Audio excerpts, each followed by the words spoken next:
yang tinggi-tinggi kan. Ah, gue. Oh, abang jangan tinggi-tinggi. Gimana ceritanya abang nggak boleh tinggi-tinggi? Oh, pertanyaannya apa? Jadi sidang hari ini kalau kita lihat ya, tadi ahli bahkan menyampaikan memang untuk penyelesaiannya berkaitan dengan lingkungan itu memang harus terlebih dahulu dilakukan proses secara administrasi. Itu sebenarnya adalah juga menjadi bagian daripada rezim administrasi pemerintahan ya, dengan berlakunya Undang-Undang 30 2014, di mana proses administrasi itu lebih dahulu harus diambil langkahnya.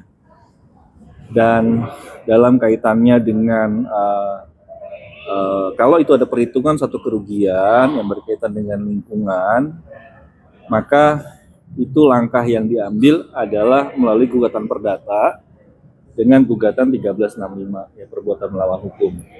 Nah, sehingga tidak bisa kemudian sifat daripada melawan hukum dalam unsur korupsi itu dipersamakan dengan apa yang ada dalam Undang-Undang Lingkungan Hidup. Ya, jadi itu ada satu pelanggaran. Nah, di dalam kaitannya juga dengan adanya administrasi dengan tindak pidana, maka itu memang tadi juga kami sampaikan tentang keberlakuan daripada Unavia Principle dalam beberapa artikel jurnal itu juga disebut sebagai kriminalistratif ya, di mana itu ada satu perbuatan yang itu masuk dalam lingkup administrasi dan juga hukum pidana, akan tetapi langkah yang diambil adalah langkah administrasi terlebih dahulu. Ketika langkah administrasi itu sudah diambil, maka langkah pidana tidak perlu diambil lagi. Nah, karena itu kaitannya dengan tidak boleh dilakukannya double jeopardy ya. Nah, di dalam keterangan ahli juga tadi disampaikan memang sifat administrasi daripada case ini sangat kentara tadi kalau saya bisa simpulkan.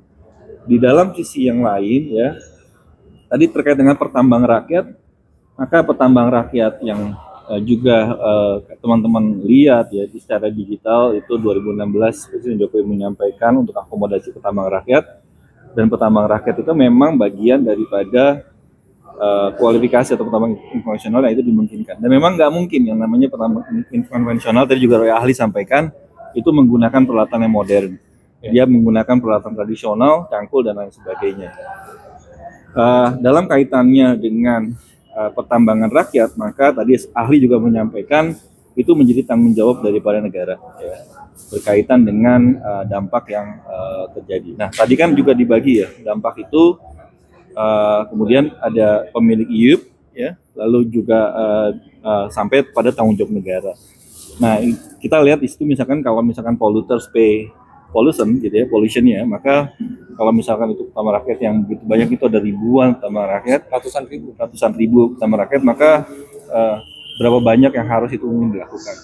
Tetapi dari segi periodisasi memang tadi kan ada statblad tentang mine swap ya. Mine swap itu hukum tentang pertambangan yang berlaku tahun 1899 kalau 1911 ya Sobat, 1899. Itu di dalam statblad 1911 ya.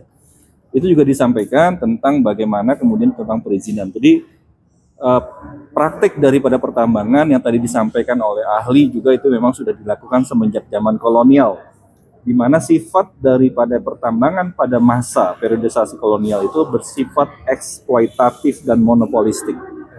Nah, kemudian kalau kita hubungkan dengan periodisasi ini, lalu kemudian ada periodisasi 1967, undang-undang, ada perjanjian kontrak karya, lalu ada proses nasionalisasi pasca kemerdekaan, dan sekarang ini 2018-2020 yang menjadi locus delicti, tempus delicti daripada case ini, maka ketika itu proses daripada pertama yang sudah dilakukan pada masa zaman kolonial, lalu sekarang yang dipertanggungjawabkan, menurut saya itu unfair ya.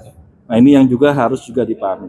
Tadi juga kami sampaikan beberapa foto misalnya tentang apa yang dilakukan oleh PT RBT tentang reklamasi atau restorasi yang dilakukan. Dan pemenuhan CFC. Ya, juga ada pemenuhan clean and clear yang juga ada semuanya. Lalu ada sertifikat proper biru yang diterima oleh PT RBT.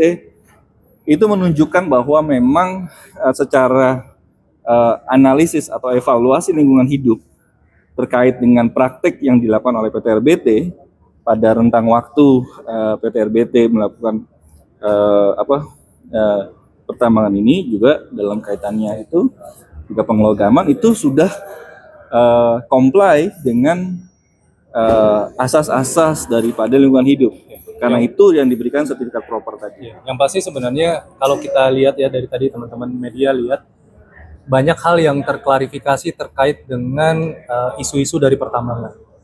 Yang pertama adalah kalau kemudian di dalam dakwaan ini disangkakan bahwa PT Timah membeli sendiri, ya membeli barang miliknya sendiri. Tadi juga sudah disampaikan oleh ahli bahwa kapan sebenarnya mineral ini menjadi milik dari pemegang IUP setelah royalti dibayarkan. Di mana kalau kita lihat periode terjadinya peristiwa ini adalah di mana pada saat masyarakat melakukan kegiatan penambangan untuk mengambil biji timah. Nah, di periode itu biji timah ini belum jadi milik PT Timah. Jadi kalau kemudian ada anggapan bahwa PT Timah membeli sendiri barang miliknya, itu tadi sudah terbantahkan dengan keterangan ahli. Itu yang pertama. Yang kedua adalah soal pemilikan lahan. Ini kan juga dari kemarin saudara saksi-saksi yang banyak menyampaikan bahwa menyatakan penambangan sudah tidak dilakukan lagi oleh PT Timah. Tadi kelihatan berdasarkan keterangan ahli, sebelum melakukan kegiatan penambangan ada proses yang harus dilakukan, yaitu melakukan penyelesaian hak atas tanah. Jadi kita tidak akan bisa melakukan penambangan kalau lahannya itu belum kita kuasai atau miliki. Baik tadi ahli menyampaikan bisa dalam bentuk jual beli, atau bisa dalam bentuk sewa lahan yang tadi sifatnya adalah US dollar per ton, bentuknya kerjasama lahan gitu. Tapi yang pasti adalah penambangan itu baru bisa dilakukan kalau sudah ada penyelesaian terhadap lahan. Terus yang terakhir adalah kami tadi sempat bertanya, kapan sih sebenarnya negara ini baru dikatakan punya hak tagih atau baru dikatakan bisa menagih terkait dengan kegiatan reklamasi? Karena balik lagi, kegiatan penambangan ini kan sebenarnya dasarnya adalah mengganggu lingkungan. Tidak akan pernah ada kegiatan penambangan yang tidak mengganggu lingkungan. Makanya kenapa kewajibannya adalah melakukan reklamasi dan pasca tambang. Tapi kalau kemudian di tengah proses penambangan ini berjalan, para pelaku usaha ini maupun pemegang IUP ini kemudian dikatakan merusak lingkungan, itu menurut kami masih prematur. Makanya tadi kami bertanya, dan adapun keterangan ahli, dan memang di dalam PP 78 2010 sudah menyatakan kalau lahan itu sudah tidak digunakan baru kemudian dilakukan reklamasi. Jadi kapan sebenarnya kegiatan ini baru bisa dikatakan dipulihkan dalam bentuk reklamasi atau dikembalikan? Itu ya setelah kegiatan penambangan selesai. Dan secara aturan, baik itu merupakan kegiatan penambangan atau aturan dari geologis, ya kita lihat dari sisi ekonomisnya. Akan terlihat aneh kalau kemudian area itu masih ada nilai ekonomisnya tapi tidak bisa ditambang karena sudah direklamasi. Itu kebijakan, balik lagi kebijakan dari manajemen. Itu aja beberapa hal. Pak, ya. Mungkin sedikit. Sedikit pertanyaan Pak, tadi ahli sempat menyinggung tentang Permen 7 yang lain. Prinsipalnya pertama yang bertanggung jawab atas kerusakan lingkungan, pencemarnya. Iya, intinya gini ya. Kami sebenarnya tidak sependapat dengan keterangan ahli, tapi ya makanya tadi kami bertanya gitu, karena pendapat ahli itu tidak didasarkan dengan suatu aturan yang dalam tanda kutip secara letterlah benar-benar dinyatakan bahwa jika ada konflik antara pencemar dan pemegang IUP terkait dengan siapa yang bertanggung jawab, maka yang prioritaskan yang bertanggung jawab terlebih dahulu adalah pencemar. Itu tidak ada. Dan kalau kita lihat secara psikologis, ya secara sosial ekonomis, apakah kemudian kegiatan-kegiatan penambangan, saya ambil contoh nggak masyarakat dulu.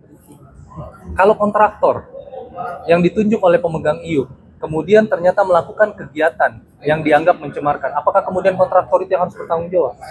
Ini sama aja, bahkan lebih parahnya adalah fakta yang terjadi di lapangan, IUP PT Timah itu rata-rata dikerjakan atau dilakukan oleh mitra-mitra dalam hal ini masyarakat.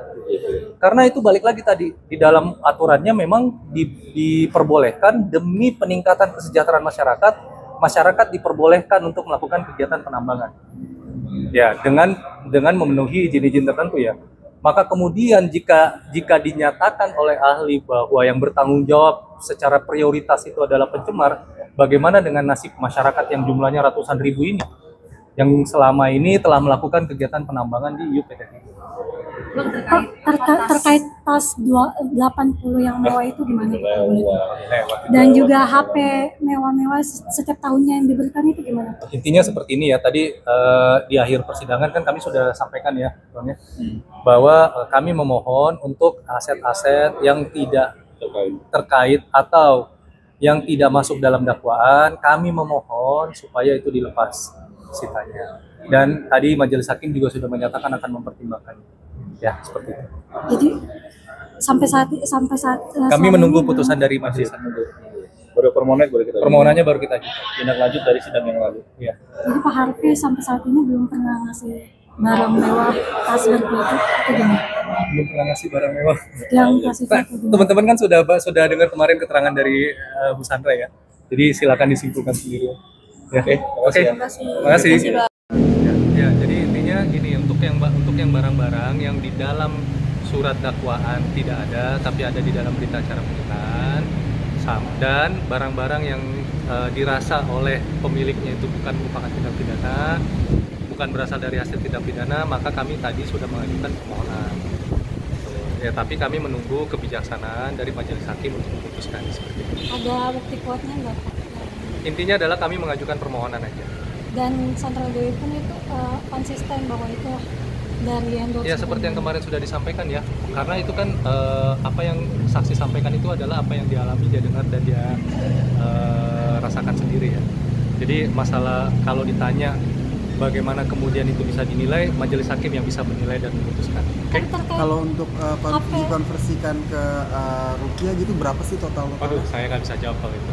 Terkait HP mewah setiap tahunnya yang Yang itu diberikan. saya nggak bisa jawab. Oke, thank you ya. Thank you Bang Andi. Thank you.